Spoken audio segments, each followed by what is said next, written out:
Hello friends, ધોરણ 10 સામાજિક વિજ્ઞાન પાઠ 11 જળ સંસાધન. ભારત જળ સંસાધનો. આ પાઠની અંદર આપણે અગાઉના લેક્ચરમાં પાણીની જરૂરિયાતો, પાણીના ઉપયોગો છે તેના વિશેની ચર્ચા છે તે કરી હતી. જળ સ્ત્રોતો મુખ્ય જોયા, જેમાં વૃષ્ટિ જળ એટલે કે વરસાદ દ્વારા જે પાણી પ્રાપ્ત થાય છે તે. પૃથ્વી પર જળનો મુખ્ય સ્ત્રોત વૃષ્ટિ જળ છે. ત્યારબાદ બીજો સ્ત્રોત જોયો તો પૃષ્ઠીય જળ એટલે જમીનના ઉપરના ભાગમાં જે પાણી રહેલું છે તે. તેમાં નદીઓ મુખ્ય સ્ત્રોત છે. પૃષ્ઠીય જળનો મુખ્ય સ્ત્રોત નદીઓ છે. પૃથ્વી પર જળનો મુખ્ય સ્ત્રોત વૃષ્ટિ છે અને પૃથ્વી પરનો મુખ્ય જળ સ્ત્રોત નદીઓ છે. જેમાં પૃષ્ઠીય જળના અન્ય સ્ત્રોતોમાં નદી, સરોવર, તળાવ, સાગર, ઝરણા વગેરેનો સમાવેશ થાય છે. ભૂમિગત જળ. ભૂમિગત જળ એટલે જમીનની અંદર જે પાણી રહેલું છે, કારણ કે પૃષ્ઠીય જળ વરસાદ દ્વારા પડેલું જળ અને પૃષ્ઠીય જળ છે તે ધીમી ગતિએ પૃથ્વીની અંદર છે તે શોષાતું હોય છે અને આ પાણી છે તે ભૂમિગત જળ સ્વરૂપે છે એ સંગ્રહ થતો હોય છે, જેનો આપણે ઉપયોગ કરીએ છીએ. ત્યારબાદ આપણે જળ સંસાધનો અને તેના ઉપયોગો છે એ જોયા હતા, જેમાં સિંચાઈ દ્વારા આપણે જળ સંસાધનનો ઉપયોગ કેવી રીતે કરીએ છીએ. તો કૂવા, ટ્યુબવેલ, નહેરો, તળાવો, આ રીતે આપણે લોકો છે એ સિંચાઈ દ્વારા જે સમયે વરસાદ નથી હોતો તે સમયે ખેતીની પ્રવૃત્તિ કરવા માટે આ પ્રકારે સિંચાઈ દ્વારા આપણે પાણીનો ઉપયોગ છે તે મુખ્યત્વે કરતા હોઈએ છીએ. અને સિંચાઈ દ્વારા છે કારણ કે જમીન કૃષિ માટે પાણીનો સૌથી વધારે ઉપયોગ થતો હોય છે. આપણે ઉદાહરણ પણ જોયું હતું કે 1 કિલો ઘઉંના ઉત્પાદન પાછળ 1500 લીટર જેટલા પાણીની જરૂરિયાત રહે છે. તો આ રીતે સિંચાઈ માટે છે એ આપણે પાણીનો ઉપયોગ છે તે કરીએ છીએ. આ ઉપરાંત સિંચાઈ છે તે નહેરો કાઢીને પણ કરવામાં આવતી હોય છે. ગંગા, સિંધુ, બ્રહ્મપુત્રા આ બધી નદીઓ છે તે બારેમાસ પાણીથી ભરપૂર રહે છે અને ભારતમાં મુખ્યત્વે આ નદીઓ દ્વારા સિંચાઈ છે તે વધારે કરવામાં આવે છે. આ સિવાય દ્વીપકલ્પીય નદીઓ એટલે કે દક્ષિણ ભારતની નદીઓ, જેમાં દક્ષિણ ભારતની દરેક નદીઓનો સમાવેશ થાય છે, તેના દ્વારા પણ સિંચાઈ દ્વારા છે એ પાણી પ્રાપ્ત કરવામાં આવે છે. આજના લેક્ચરની અંદર આપણે જોવું છે બહુહેતુક યોજનાઓ.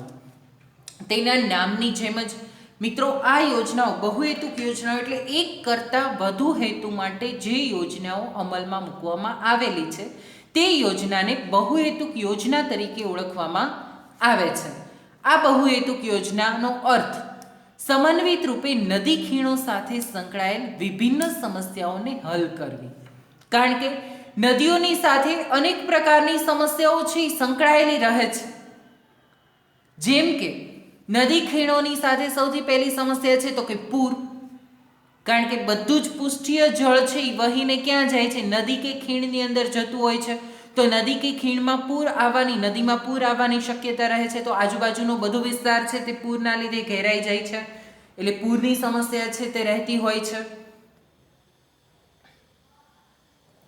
નદી કિનારાનો જે પ્રદેશ છે તે આવા પૂરના કારણે ઘણી વખત છે તે રહેણાંકી વિસ્તારને પણ નુકસાની છે પહોંચતી હોય છે, આજુબાજુના કૃષિના પાકોને છે એ નુકસાની પહોંચતી હોય છે. તો આવું પૂર આવે ત્યારે પૂર નિયંત્રણ કરવું તે પણ એક બહુહેતુક યોજનાનો હેતુ રહેલો છે. આમાં પૂર નિયંત્રણમાં જમીન ધોવાણને અટકાવીને સિંચાઈ અને પેયજળ ઉદ્યોગો, વસાહતોને અપાતું પાણી, વિદ્યુત ઉત્પાદન, પરિવહન, આંતરિક જળનો સમાવેશ થાય છે. બરાબર કે આ દરેક બાબતોનું ધ્યાન રાખવામાં આવે છે. સૌથી પહેલું પૂર નિયંત્રણ, બીજું જમીન ધોવાણનો અટકાવ.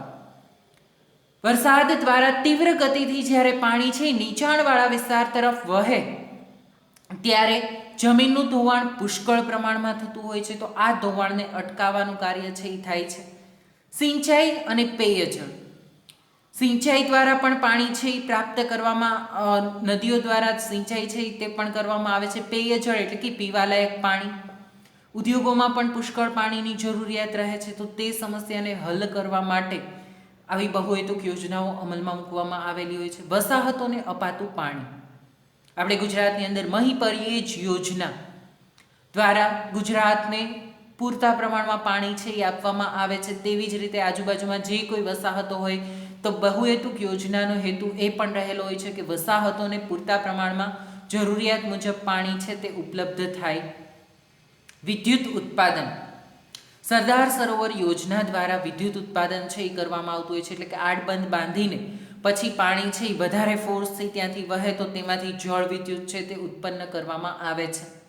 તો આ રીતે અનેક હેતુઓ સાથે આવી યોજનાઓ છે એ સરકાર દ્વારા અમલમાં મૂકવામાં આવેલી હોય છે, જેને બહુહેતુક યોજના તરીકે ઓળખવામાં આવે છે.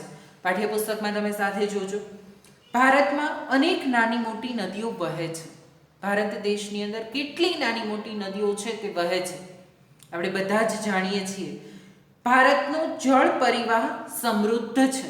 9મા ધોરણમાં તમે જળ પરિવાહ પાઠની અંદર પણ ભણી ગયા. હિમાલયની નદીઓ, દ્વીપકલ્પીય નદીઓ, ગયા લેક્ચરની અંદર પણ આપણે તેની ચર્ચા કરી. તો ભારતમાંથી પુષ્કળ પ્રમાણમાં પાણી છે એ આપણને પ્રાપ્ત થાય છે, એટલે જળ પરિવાહ છે તે ખૂબ જ સમૃદ્ધ છે. એનું કારણ ભારતનું ભૂપૃષ્ઠ એવું છે કે એક નદી બીજી નદીને મળીને તેનું જળ સમુદ્રમાં ઠાલવે છે. બરાબર છે. તેની પાછળ આટલું બધું પાણી આપણને પ્રાપ્ત થાય છે, તેની પાછળનું કારણ શું છે? તો કે એક નદી અન્ય નદીને મળે છે, અથવા તો કેટલીક નદીઓ અન્ય નદીમાંથી છૂટી પણ પડે છે.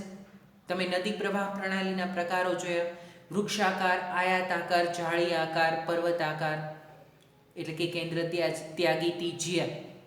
બરાબર છે. તો આ રીતે એક નદીમાંથી કેટલીક નદીઓ છૂટી પણ પડે છે, જ્યારે કેટલીક નદીઓ, નાની મોટી નદીઓ છે એ મોટી નદીને આવીને મળે છે અને તેનું સંમિશ્રણ થાય છે ત્યાં જળનું, અને પછી આ નદીનું પાણી છે તે સમુદ્રની અંદર ઠલવાય છે.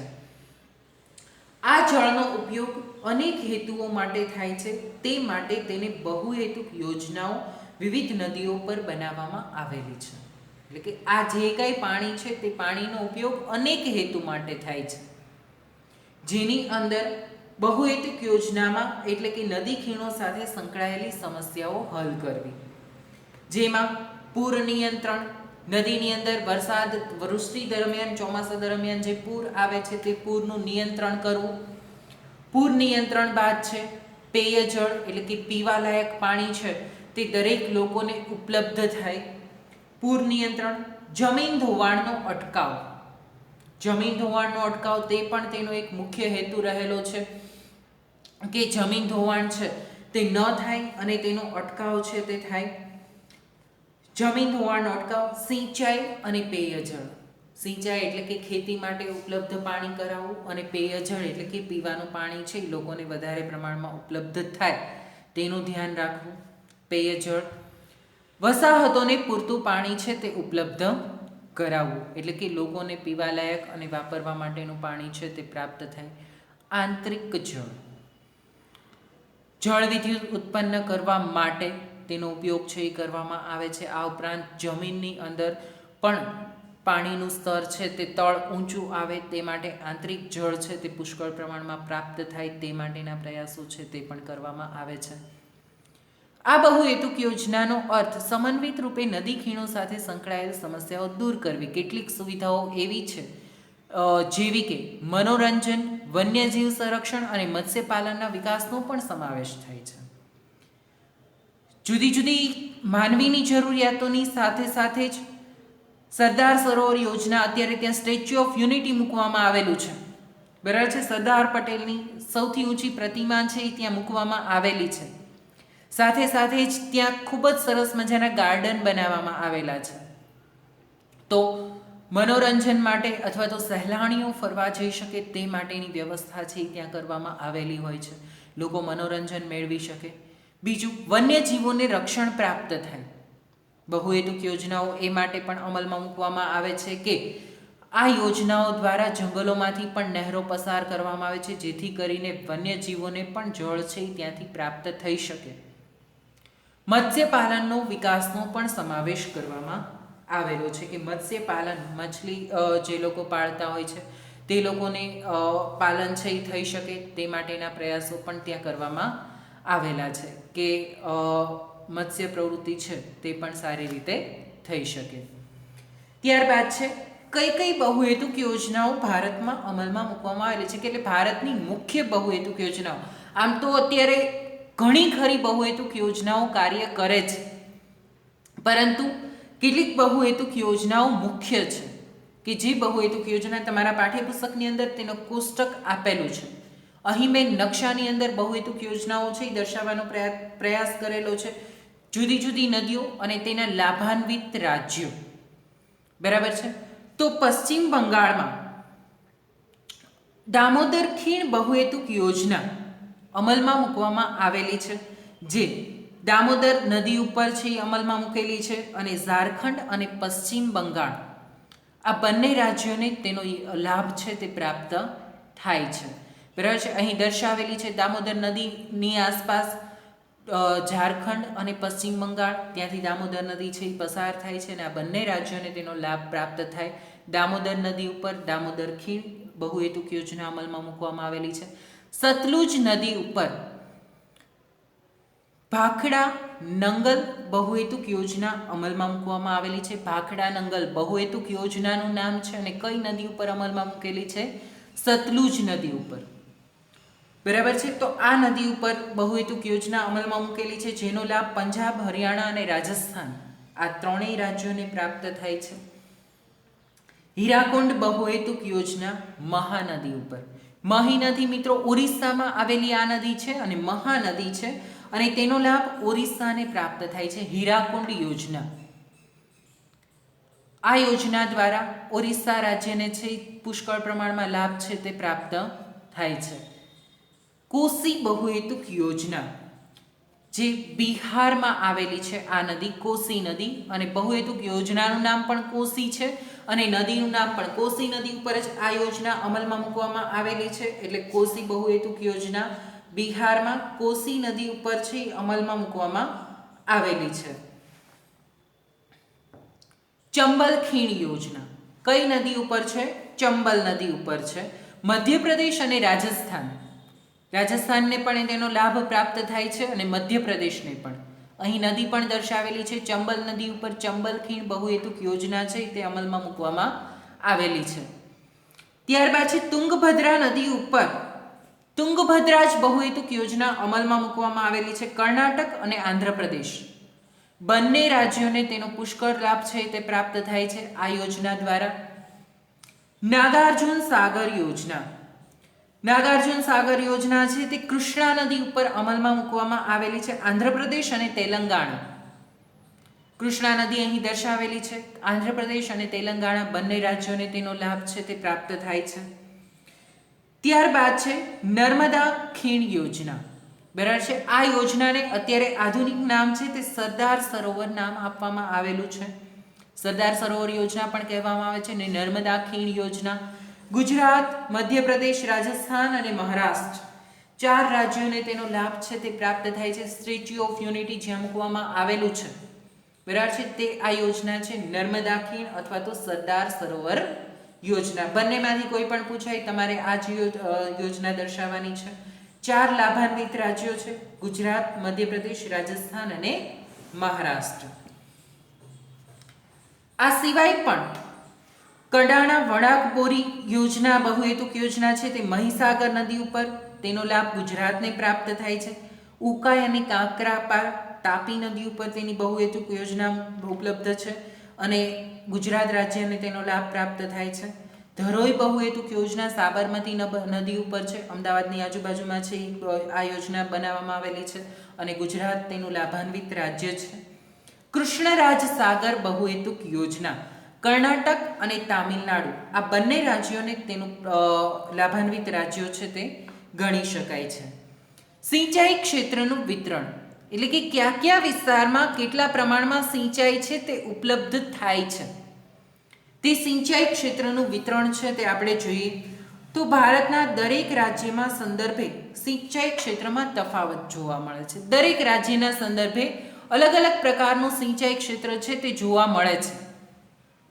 કેટલાક રાજ્યમાં સિંચાઈની સગવડતાઓ પુષ્કળ પ્રમાણમાં ઉપલબ્ધ છે, તો ઘણા રાજ્યમાં સિંચાઈની સગવડતાઓ પુષ્કળ પ્રમાણમાં ઉપલબ્ધ નથી. પરંતુ પ્રાચીન સમયને ધ્યાનમાં લેતા આધુનિક સમયની સાથે જો તેની તુલના કરીએ તો અત્યારે સિંચાઈની સગવડતાઓ પુષ્કળ પ્રમાણમાં વધી ગઈ છે. પહેલાના સમયમાં માત્ર ખેડૂતો છે તે વરસાદ ઉપર આધાર રાખીને જ ખેતી કરી શકતા હતા, જ્યારે અત્યારે છે તે વર્ષ દરમિયાન એક કરતાં વધુ પાક લઈ શકે છે. એક તો ચોમાસા દરમિયાન વરસાદ પર આધારિત પાક અને બીજો પાક સિંચાઈ દ્વારા છે તે લઈ શકે છે, કારણ કે સિંચાઈની સગવડતાઓ છે અત્યારે દરેક ક્ષેત્રમાં બધી જ જગ્યાએ પુષ્કળ પ્રમાણમાં ઉપલબ્ધ થઈ શકી છે. એટલે લગભગ 4 ગણું સિંચાઈ ક્ષેત્ર છે તે વધી ગયું છે. અત્યારે 847 લાખ હેક્ટર ભૂમિ વિસ્તાર છે તે સિંચાઈ હેઠળ આવેલો છે. એટલે કે લગભગ 38% ભાગમાં સિંચાઈ ઉપલબ્ધ બની છે. આપણે જોઈએ ભારતમાં દરેક રાજ્યમાં સિંચાઈ ક્ષેત્રે ઘણો તફાવત છે. આંધ્રપ્રદેશના તટીય જિલ્લાના ગોદાવરી કૃષ્ણા નદીના મુખ ત્રિકોણ પ્રદેશો, ઓડિશાની મહાનદીનો મુખ ત્રિકોણ પ્રદેશ અને તમિલનાડુમાં કાવેરીનો મુખ ત્રિકોણ પ્રદેશ, પંજાબ, હરિયાણા અને પશ્ચિમ બંગાળ, પશ્ચિમ ઉત્તર પ્રદેશ વગેરે રાજ્યમાં સઘન સિંચાઈ ક્ષેત્રો છે. આ બધા રાજ્યો એવા છે કે જ્યાં નદીઓ છે તેનું પાણી પુષ્કળ, ખૂબ જ મોટી નદીઓ આવેલી છે. બીજું મુખ ત્રિકોણ પ્રદેશ આગળ નદીઓ છે તેનું પાણી વધારે પ્રાપ્ત થાય છે, એટલે નહેરો દ્વારા બંને તરફથી પાણી છે એ પ્રાપ્ત થઈ શકે છે. એટલે ત્યાં સિંચાઈની સગવડતાઓ વધારે સારી રીતે ઉપલબ્ધ બની છે. એટલે આ ક્ષેત્રો છે તે સિંચાઈમાં વધારે સારી રીતે ઉપયોગી થયા છે. સ્વતંત્રતા પછી ભારતમાં સિંચાઈ ક્ષેત્ર લગભગ 4 ગણું વધી ગયું છે. એટલે કે આપણો દેશ આઝાદ થયો ત્યાર પછી સિંચાઈની સગવડતાઓ વધી છે. સ્પષ્ટ વાવેતર ક્ષેત્રના લગભગ 38% ભાગમાં સિંચાઈ દ્વારા પણ ખેતી થાય છે. એટલે કે વાવેતર વિસ્તારના જ 38% ભાગમાં સિંચાઈની સગવડતાઓ છે તે ઉપલબ્ધ કરાઈ છે.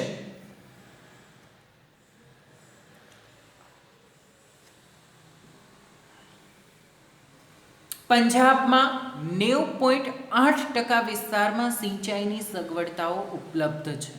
કારણ કે પંજાબ, તમે 9મા ધોરણમાં ભણી ગયા, પંજ એટલે કે 5 અને આબ એટલે કે જળનો જથ્થો અથવા તો પાણી.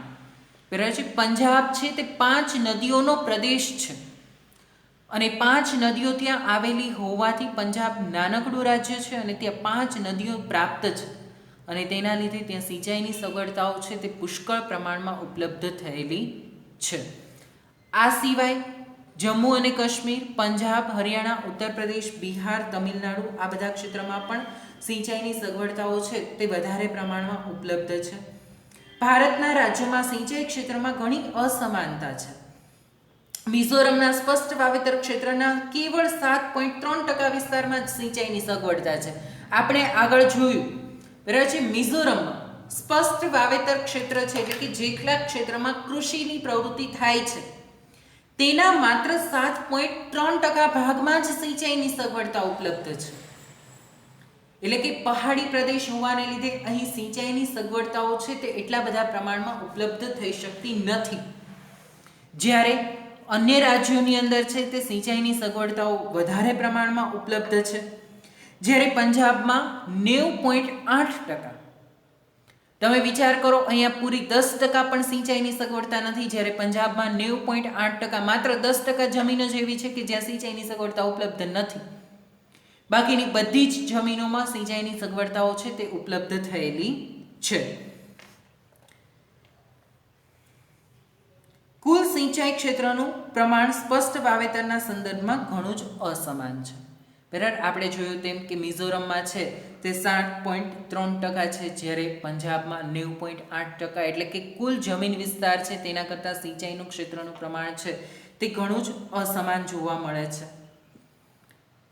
આ ઉપરાંત પંજાબ, હરિયાણા, ઉત્તર પ્રદેશ, બિહાર, જમ્મુ અને કાશ્મીર, તમિલનાડુ અને મણિપુરના કુલ વાવેતર વિસ્તારના 40%થી વધુ વિસ્તાર છે તે સિંચાઈ હેઠળ છે. એટલે કે અહીં નકશામાં તમને જે રાજ્યો દર્શાવેલા છે આ બધા જ રાજ્યોમાંથી કુલ વાવેતર વિસ્તારના 40% જેટલા વિસ્તારોમાં સિંચાઈની સગવડતા ઉપલબ્ધ થાય છે.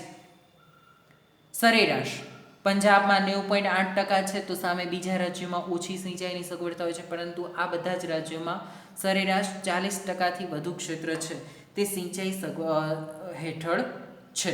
તમને બોર્ડની એક્ઝામમાં એવો પ્રશ્ન પૂછાય કે ભારતના સિંચાઈનું વિતરણ સમજાવો. બરાબર છે, તો તમારે છે તે લખવાનું છે કે ભારતમાં સિંચાઈનું વિતરણ છે તે ખૂબ જ અસમાન જોવા મળે છે, છતાં પણ સ્વતંત્રતા બાદ સિંચાઈના ક્ષેત્રમાં લગભગ 3 ગણો વધારો છે તે થયેલો જોવા મળે છે. સ્પષ્ટ વાવેતર ક્ષેત્રના 38% ભાગમાં સિંચાઈ થાય છે. પરંતુ ભારતના કેટલાક રાજ્યોની દ્રષ્ટિએ જોઈએ તો સિંચાઈનું ક્ષેત્ર છે તે અસમાન જોવા મળે છે. મિઝોરમમાં માત્ર 7.3% સિંચાઈની સગવડતા છે, જ્યારે પંજાબમાં સિંચાઈની સગવડતાઓ 90.8% છે. આ સિવાય પંજાબ, હરિયાણા, ઉત્તર પ્રદેશ, જમ્મુ અને કાશ્મીર, તમિલનાડુ, મણિપુરમાં વાવેતર વિસ્તારના 40% કે તેથી વધુ ક્ષેત્રમાં સિંચાઈની સગવડતાઓ ઉપલબ્ધ છે. બરાબર છે. એટલે સિંચાઈ ક્ષેત્રનું વિતરણ આ પ્રકારે પ્રશ્ન સ્વરૂપે પૂછાઈ શકે. એમસીક્યુમાં પૂછાઈ શકે કે કયા વિસ્તારમાં સૌથી વધુ સિંચાઈની સગવડતા છે, તો પંજાબમાં. કઈ જગ્યાએ સિંચાઈની સગવડતાઓ સૌથી ઓછી છે, તો મિઝોરમમાં 7.3% અને પંજાબમાં 90.8%. સરેરાશ સિંચાઈ છે તે 38% છે. પરંતુ કેટલાક રાજ્યો પંજાબ, હરિયાણા, ઉત્તર પ્રદેશ, બિહાર, જમ્મુ કાશ્મીર, તમિલનાડુ, મણિપુર આ બધામાં કુલ વાવેતર ક્ષેત્રના 40% ભાગમાં સિંચાઈની સગવડતા ઉપલબ્ધ છે. વાવેતર ક્ષેત્રનો ભાગ અને સ્પષ્ટ જમીન ભાગમાં ફેર છે. સ્પષ્ટ જમીન ભૂ વિસ્તાર છે તે અલગ છે, જ્યાં આપણે રહેણાંકનો અને બધો જ વિસ્તારનો સમાવેશ થાય છે, જ્યારે વાવેતર ક્ષેત્ર એટલે જે જમીન છે તે ખેતી હેઠળ હોય, બરાબર છે, એને થયેલી નથી, નોન એગ્રીકલ્ચર થયેલી નથી. હજી પણ જે જમીન વાવેતર ક્ષેત્રમાં છે એટલે કે ખેતીની હેઠળ છે તે જમીનનો સમાવેશ છે તે કુલ વાવેતર ક્ષેત્રમાં કરવામાં આવે છે. બરાબર છે. એટલે આ પ્રકારે છે એ સિંચાઈ વિશેના પ્રશ્નો છે તે પૂછાઈ શકે સિંચાઈ ક્ષેત્રના વિતરણ વિશે.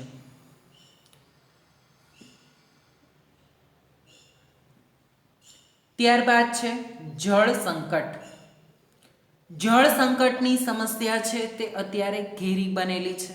આપણે પાઠની શરૂઆતમાં પણ જોયું કે જળ સંકટ છે તે વધારે પ્રમાણમાં છે એ જોવા મળે છે. શું કામ? કારણ કે માણસ છે અત્યારે દિવસે ને દિવસે બેફામ રીતે પાણીનો ઉપયોગ થવા લાગ્યો છે. તમે મિત્રો બધા જ જાણો છો કે નદીઓ છે, કેટલીક નદીનું પાણી તો રંગીન બની ગયું છે. પાણી છે એ પ્રદૂષિત થઈ ચૂક્યું છે. પૃષ્ઠીય જળ કેટલાક રંગ રસાયણના ઉદ્યોગોના કારણે જમીનનું ભૂમિગત જળ છે તે પણ રંગીન રંગવાળું પાણી છે એ બહાર આવે છે. કારણ કે પૃષ્ઠીય જળ અંદર શોષાય છે અને પૃષ્ઠીય જળ જ રંગીન થઈ ગયેલું હોય તો જમીનનું પ્રદૂષણને લીધે ભૂમિગત જળમાં પણ પ્રદૂષણ છે તે ફેલાયું છે.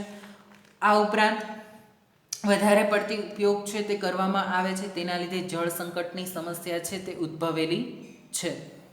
પશ્ચિમ રાજસ્થાનના શુષ્ક ક્ષેત્રો અને દ્વીપકલ્પીય ઉચ્ચ પ્રદેશના આંતરિક ભાગોમાં આ સમસ્યા છે તે વધારે જોવા મળે છે. પશ્ચિમ રાજસ્થાનના કેટલાક ક્ષેત્રો છે તે અત્યંત શુષ્ક સૂકા બની ગયેલા છે અને દ્વીપકલ્પીય ઉચ્ચ પ્રદેશ એટલે કે દક્ષિણ ભારતનો જે ઉચ્ચ પ્રદેશ છે ત્યાં પણ આ સમસ્યા છે તે વધારે જોવા મળે છે. આપણે પાઠ્યપુસ્તકમાં પણ સાથે જોશું. તો જળ એ કુદરત થકી મળેલી અણમોલ ભેટ છે. પાણી છે તે આપણને કુદરત દ્વારા પ્રાપ્ત થયેલી અણમોલ ભેટ છે. હજી સુધી મનુષ્ય છે તેણે આટલી બધી શોધ કરી છે છતાં પણ પાણીની રચના કરી શક્યો નથી. તેનો કોઈ ઓપ્શન નથી. આપણે પાણીનો ઉપયોગ છે કુદરત દ્વારા પ્રાપ્ત થાય છે તે જ કરવો પડે છે. તો તે કુદરત થકી મળેલી અણમોલ ભેટ છે. વધતી જતી વસ્તી માટે અનાજની વધતી જતી માંગ. દિવસે ને દિવસે વસ્તીનું પ્રમાણ વધે છે. હવે જેટલા લોકો પૃથ્વી પર વસવાટ કરે છે, વસ્તી વધે છે તો તે લોકોની અનાજની માંગ પણ દિવસે ને દિવસે વધતી જાય છે. રોકડિયા પાકો. હવે રોકડિયા પાકો કપાસ, શેરડી આ બધા પાકો છે તે રોકડિયા પાકો છે. ભારત કૃષિની અંદર આપણે રોકડિયા પાકોની ચર્ચા કરી છે કે આ પાક ઉત્પાદન થતાની સાથે જ તેને તાત્કાલિક બજારમાં વેચવામાં આવે છે અને તેના દ્વારા છે તેનું ઉત્પાદન રોકડિયા પાકોમાં પાણીની જરૂરિયાત વધારે રહે છે. રોકડિયા પાકો ઉગાડવા વધતા જતા શહેરીકરણ અને લોકોના બદલાતા જતા જીવન ધોરણના પરિણામે પાણીની અછત નિરંતર વધતી જાય છે. શહેરીકરણ એટલે શું? તો ગ્રામ્ય વિસ્તારમાંથી લોકો સ્થળાંતર કરીને શહેરી વિસ્તારમાં વસવાટ કરવા આવે અને શહેરોનો વિસ્તાર વધતો જાય તેને શહેરીકરણ તરીકે ઓળખવામાં આવે છે. હવે શહેરોની અંદર પાણીનો ઉપયોગ લોકો છે બેફામ કરે છે. આ ઉપરાંત આપણું જીવન ધોરણ પણ બદલાતું જાય છે. તમે વિચાર કરો કે પહેલા છે માત્ર એક ડોલની અંદર આપણે નાહી લેતા હતા. અત્યારે હાઈફાઈ લોકો કે આપણા લોકોના જીવન ધોરણ બદલાતા બાથ ટબની અંદર આપણે નાહીએ છીએ તો એક સાથે આખું ઘર નાહી લે એટલું પાણી માત્ર એક વ્યક્તિને તેની જરૂર પડે છે. દરેક કાર્યમાં પાણીનો ઉપયોગ છે તે વધારે પ્રમાણમાં છે તે કરવામાં આવે છે.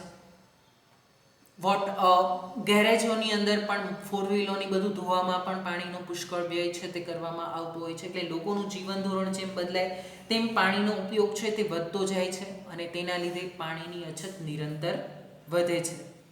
છતાં પણ પાણી પુરવઠાની પરિસ્થિતિ અને સ્થાનિક વિતરણની અસમાનતા ઘણું કરીને માનવ હિતો અને આજીવિકા તથા આર્થિક વિકાસ માટે પડકારરૂપ છે. હાલમાં પણ પશ્ચિમ રાજસ્થાનના શુષ્ક ક્ષેત્રો તથા દક્ષિણના દ્વીપકલ્પીય ઉચ્ચ પ્રદેશના આંતરિક ભાગોમાં જળ સંકટની સમસ્યા ગંભીર બની છે. પશ્ચિમ રાજસ્થાન અને નકશાની અંદર જે ભાગ હાઇલાઇટ કરેલો છે, આટલા વિસ્તારોની અંદર પાણીની સમસ્યા ખૂબ જ ગંભીર છે.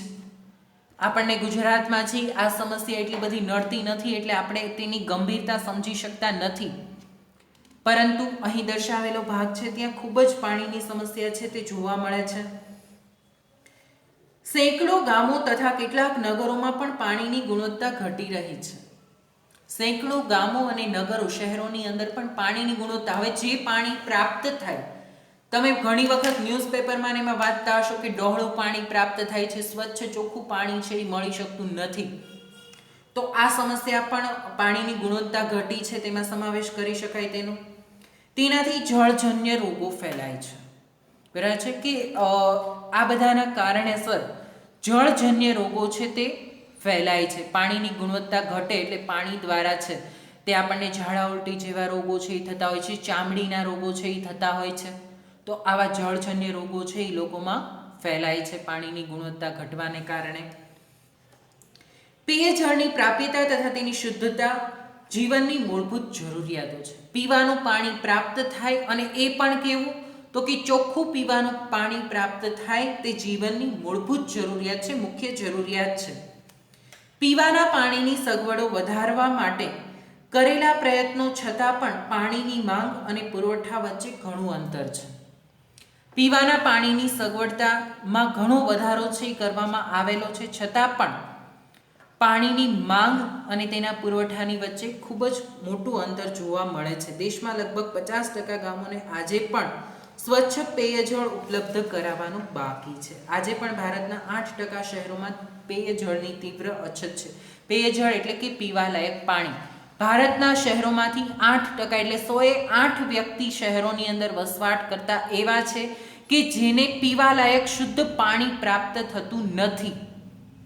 આ ઉપરાંત ગ્રામ્ય વિસ્તારની દ્રષ્ટિએ અથવા તો સમગ્ર ભારતનું સરેરાશ જોઈએ તો દેશની 50% વસ્તી એવી છે કે જેને શુદ્ધ પાણી પીવા માટે ઉપલબ્ધ થતું નથી. એટલે કે દેશની વસ્તીનો અડધો હિસ્સો છે કે જેને હજી પણ પેયજળ છે તે ઉપલબ્ધ કરાવવાનું બાકી છે. ચોખ્ખું પાણી પીવાલાયક જે પ્રાપ્ત થવું જોઈએ તે પાણી હજી પણ દેશની વસ્તીના અડધા લોકોને બાકી છે. ભારતમાં સિંચાઈની સગવડતામાં વધારો થયો છે, છતાં પણ 2/3 કૃષિ ક્ષેત્રે હજી વરસાદ પર આધાર રાખે છે. સિંચાઈની સગવડતામાં ઘણો વધારો થયો છે, છતાં પણ 2/3 કૃષિ ક્ષેત્ર એવા છે કે જે હજી પણ વરસાદ ઉપર આધાર રાખે છે. માત્ર વરસાદના આધારે જ ખેતીની પ્રવૃત્તિ કરે છે. તે લોકોની પાસે ખેતીની પ્રવૃત્તિ કરવા માટે સિંચાઈની સગવડતા ઉપલબ્ધ નથી, ફક્ત વરસાદ પર આધાર રાખે છે. વર્તમાન સમયમાં કૂવા અને ટ્યુબવેલ દ્વારા વધારે પાણી બહાર કાઢતા ભૂમિગત જળનું સ્તર નીચું ગયું છે. અત્યારના સમયમાં કૂવા અને ટ્યુબવેલ એટલે કે ડાર દ્વારા વધારે પાણી છે એ આપણે બહાર કાઢીએ. હવે ભૂમિગત જળની અંદર પણ તેનું સ્તર છે તે પણ મર્યાદિત માત્રામાં છે. હવે તેનો વધારે ઉપયોગ કરવામાં આવે એટલે અંદરથી પાણી છે તે ખાલી થતું જાય છે, એટલે તેનું તળ છે કેવું જાય, નીચે જાય. અને એના માટે આપણે શું કરાવવું પડે છે, કૂવાથી ઊંડા ઉતારવા પડે છે. ટ્યુબવેલ એટલે કે બોરવેલ દ્વારા જે આપણે પાણી પ્રાપ્ત કરીએ છીએ તે ટ્યુબવેલને પણ ઊંડી ઉતારવી પડે છે, કારણ કે ભૂમિગત જળ સ્તર છે તે નીચું ગયું છે. પરિણામે ભૂમિગત જળ સંસાધનોમાં પણ ઘટાડો થયો છે. જમીનની અંદર રહેલ પાણી છે તેમાં પણ ઘટાડો થયો છે, એટલે કે ભૂમિગત જળ સંસાધનો છે તે પણ ઘટ્યા છે. કેટલાક રાજ્યોમાં ભૂમિગત જળને વધારે જથ્થામાં કાઢવાથી દેશમાં ગંભીર પ્રશ્નો ઊભા થયા છે. કેટલાક રાજ્યોની અંદર તો ભૂમિગત જળ છે તે વધારે પ્રમાણમાં કાઢવામાં આવે છે, તેના લીધે દેશની અંદર ગંભીર પ્રશ્નો છે તે ઉપલબ્ધ થયા છે. પાણીની ઘટતી ગુણવત્તા અને વધતી જતી અછત જેવી ગંભીર સમસ્યાઓનો સામનો કરવો પડી રહ્યો છે અને કૃષિ ઉપરાંત ઉદ્યોગોમાં અનિયંત્રિત ઉપયોગ થાય છે. ઘરેલું ઔદ્યોગિક એકમોના મલિન જળ પ્રદૂષણનો મુખ્ય સ્ત્રોત છે. જળ પ્રદૂષણ શેના લીધે થાય છે? તો ઘરેલું અને ઔદ્યોગિક એકમોનું મલિન જળ છે તે નદીઓમાં એમાં છે એ ઘણી વખત સીધું ઠાલવવામાં આવે છે અને તેના લીધે પણ જળ પ્રદૂષણની સમસ્યા ઘેરી બને છે અને આ રીતે જળ સંકટ છે તે સંકળાયેલું છે. હવે પછીનો મુદ્દો છે જળ સંસાધનોની જાળવણી અને વ્યવસ્થાપન, જે આપણે નેક્સ્ટ લેક્ચરની અંદર જોશું. આજનો લેક્ચર અહીંયા સુધી રાખીએ છીએ. હવે પછીના લેક્ચરમાં જળ સંસાધનોની જાળવણી, વ્યવસ્થાપન, જળપાલિત ક્ષેત્ર અને વૃષ્ટિ જળ સંચયન એટલે કે વરસાદનું પાણી સાચવીને કેવી રીતે રાખવું, બરાબર છે, તેના વિશેની ચર્ચા છે એ હવે પછીના લેક્ચરની અંદર આપણે કરશું. અહીં સ્લાઇડ મૂકેલી છે, તેમાં તમે જોઈ શકો છો કે આપણે નદીને કેવી રીતે પ્રદૂષિત કરી રહ્યા છીએ, બરાબર છે. લોકોની પ્રવૃત્તિઓ છે, ઢોરને તેમાં રાખવામાં આવે છે. અત્યારે જ ગણેશ ચતુર્થી છે એ આવી રહી છે, તો ગણેશ ચતુર્થી પછી આપણે આ મૂર્તિનું વિસર્જન, પ્લાસ્ટર ઓફ પેરિસની મૂર્તિ હોય તેનું વિસર્જન આપણે છે એ નદીમાં કરશું, તો તેના લીધે પણ પ્લાસ્ટર ઓફ પેરિસ છે તે પીગળતો નથી અને નદીનું ગુણવત્તા છે તે બગડતી જાય છે અને આ રીતે જળ સંકટ છે તે આપણી ઉપર ઊભું થયેલું છે. જળ સંસાધનોની જાળવણી અને વ્યવસ્થાપન હવે પછીના લેક્ચરમાં જોશું. આજના લેક્ચરનું તમારું હોમવર્ક છે, તેમાં તમારા પાઠ્યપુસ્તકની અંદર બહુહેતુક યોજનાઓ, ભારતની મુખ્ય બહુહેતુક યોજનાઓ જે કોષ્ટક આપેલું છે તે તમારે લખવાનું છે. સિંચાઈ ક્ષેત્રનું વિતરણ અને જળ સંકટ એ બંને ટૂંક નોંધ લખવાની છે અને કોષ્ટક આખું છે તે વ્યવસ્થિત રીતે તેની નોંધ કરવાની છે. ત્યાં સુધી રાખીએ છીએ. Thank you.